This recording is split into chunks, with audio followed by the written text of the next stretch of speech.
that the word will give you something to hold on to. And I don't know about you, but I don't want the Lord just to touch me. I want the Lord to change me. Because if he transforms me, watch this. If he transforms me, I'll change stuff. Y'all didn't get that. See, we want God to change stuff, not transform us. But if he transforms us, we'll change stuff. Lord, change this stuff happening in my house with my kids. If he transform you, you'll change the mess in your house. God help me preach today. I don't know what to do. They up in here doing all kinds of stuff. If God transform you, come on somebody, you'll be like Jesus in the temple. Oh, hell to the no. Ain't none of this stuff happening up in my house. Y'all got to get out of here. I got to close here. You know Jesus is in the house. When folk are in touch with their imperfections.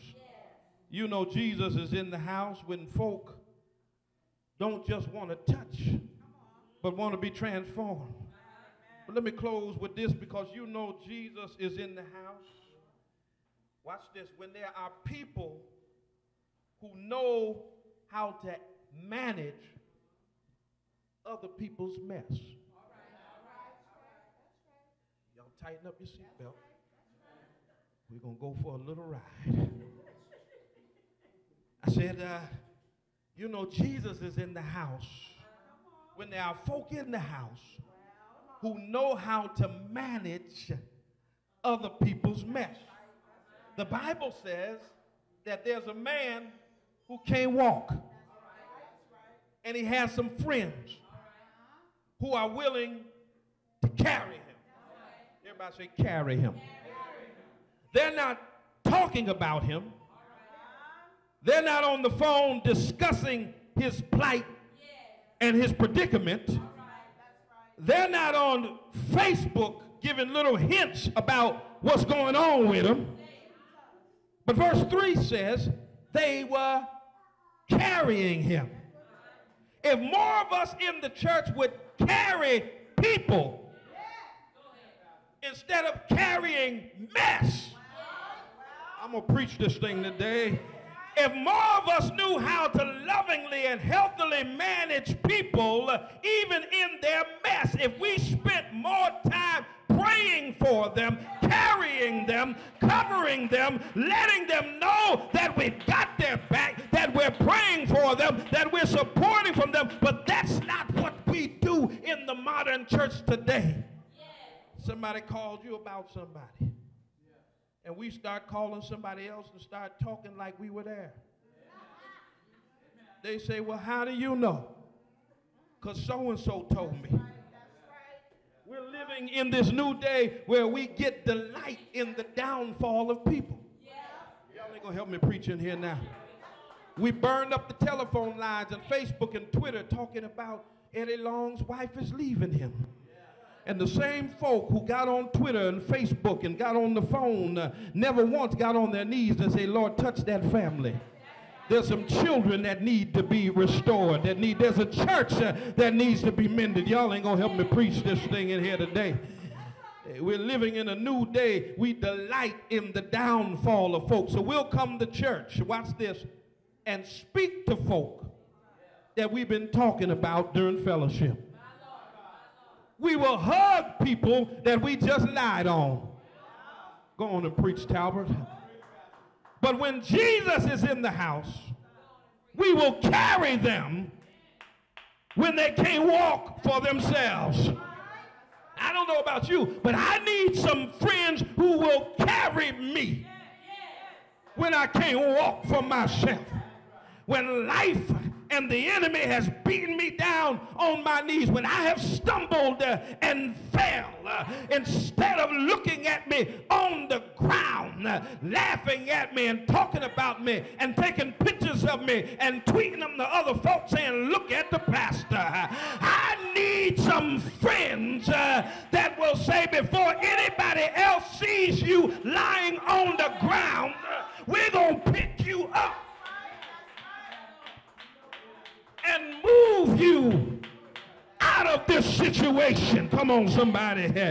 You need to develop the tenacity and the resolve to tell the people in your circle, if you can't carry me, get out of my face. If you can't carry me, don't talk about me. If you can't carry me, just don't sit next to me. If you can't carry me, don't call me. If you can't carry me, leave me alone.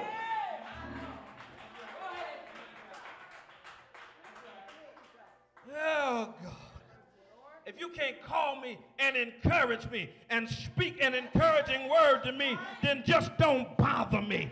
My sisters and brothers, people want to be in a church that they know loves the Lord so much that when they're down, they know that they got some people there who are going to be praying for them. That they know that if I'm sick, I don't have to worry about it, because at every hour of the day, somebody is calling out my name before the Lord. And look at the text that says they're carrying him. Watch this, watch this. They're carrying him, and while they're carrying him, I promise I'm almost done. While they're carrying him, they lose all of their etiquette, Mother Swan. Wow. What are you talking about, Pastor? Because when you see people who need to be carried, it's not the time to be politically correct. They need to get to Jesus. Y'all ain't gonna help me here. They might be drunk, but they need Jesus. They may be gay, but they need Jesus. Y'all ain't gonna help me preach in here. They may be addicted, but they need Jesus. They may be a liar or an infidel, but they need Jesus. Come on, somebody. They may be high, but they need Jesus. And so these men said, okay, y'all don't want to make room at the door. Y'all don't want to let us in through the window. We got somebody in an emergency condition that needs to get to Jesus. And since y'all won't let us in no other way, I'm sorry we rang the doorbell. I'm sorry we knocked on the door. I'm sorry we lifted up the window. I'm sorry we texted y'all and told y'all we were out here and y'all didn't want to let us in and didn't want to let us get this man to Jesus. So we just going to tear the roof off. Oh, God. You see, you know Jesus is in the house when you have people who don't care about interrupting stuff. When folk don't care what anybody has to say because you love your brother or your sister so much that you're going to do whatever you need to do to get them delivered. You're going to do whatever you need to do to get them to Jesus. I got to close here. We had a situation not too long ago where there was a brother in an emergency situation who had an addiction, and a preacher friend called him and said, it's an emergency. We need to get this brother some help. And so I called some of the members of the church and said, listen, we need to get this person into detox. We need to get this person some help. And they stopped what they were doing and went to see about the brother and took the brother to the other side of the state because he needed to get to Jesus. And the Lord is looking for a church that is going to do whatever they can to get folk to Jesus. Well, what key am I in there, bro? Well, keep me right there. Look at your neighbor and say, neighbor, pastor's getting ready to close. Bless his name. When Jesus is in the house, people are in touch with their imperfection. When Jesus is in the house, we don't want to just change stuff, but we want him to change us. When Jesus is in the house, we know how to manage other folks' mess. But as I close, I want to preach to y'all who want to talk about the church and want to tell the folk that the Lord is not there. Because there are too many hypocrites in church. There are too many liars in church. There's too many imperfect people in church. And they use that as their rationale for not coming to church and not giving their life to the Lord.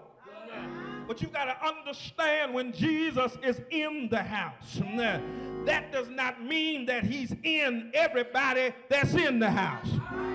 Can I get a witness in here? Bless his name. While they were sitting there in the house, you have the scribes and the Pharisees there. Bless his name. They were sitting there thinking that, what is Jesus going to do? Because it's the wrong day for him to start healing folk. He's not supposed to heal folk on the Sabbath day. Bless his name. My drummer's going to come out here in a minute, and we're going to go on home. And they said, wait a minute now. Lord have mercy. Jesus, we're going to wait and see what you're going to do. Bless his name. And Jesus was going to make a divine demonstration out of their demonic thoughts. Here they were seeing a miracle, but they got caught up on the rules because everybody in the house might be religious, but they're not spiritual. When I'm spiritual, I don't care more about the rules than I care about the miracles. When I'm spiritual, my main concern is not whether you wear pants, whether you got on makeup, or whether you make mistakes, but my main concern is to get you to Jesus. And so Jesus says, what I'm going to do here for all of you who think that the church doesn't have Jesus in the house, I'm going to do a divine demonstration. This man had already been to the doctor. They could not heal him. Had already been to the specialist. They couldn't do anything about it. And so Jesus said, you can talk about my house all you want. Yes, there's some messed up folk there. Yes, there's some folk that made mistakes. Yes, there's some of us that are still trying to get it together. But Jesus said the one thing you won't be able to deny is the testimony that's about to come out of this house. Bless his name. Jesus looked at the men who had tore the roof off and began to let the man down. Bless his name. Jesus, Lord have mercy, saw their faith. Goes to show you that you can have faith for somebody else. It didn't say he saw the man on the bed's faith, but he saw their faith. And when he saw their faith, he healed the man that was on the bed. And you can say what you want. There were blind folk in the house. There were liars in the house. There were whoremongers in the house. But Jesus was still in the house. And the miracle that came out the house was the man's testimony when he walked back out on the street and said, yeah, I went to Spring of Hope. You know that church where y'all talk about the preacher. You know that church where y'all talk about the missionary.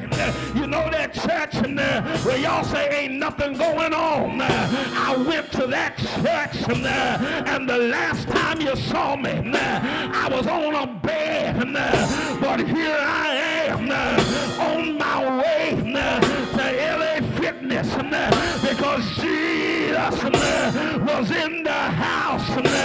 Yeah. Yes, you know Jesus house when there's a testimony in the house? Is there anybody in here that's got a testimony? Is there anybody in here that can say, we in the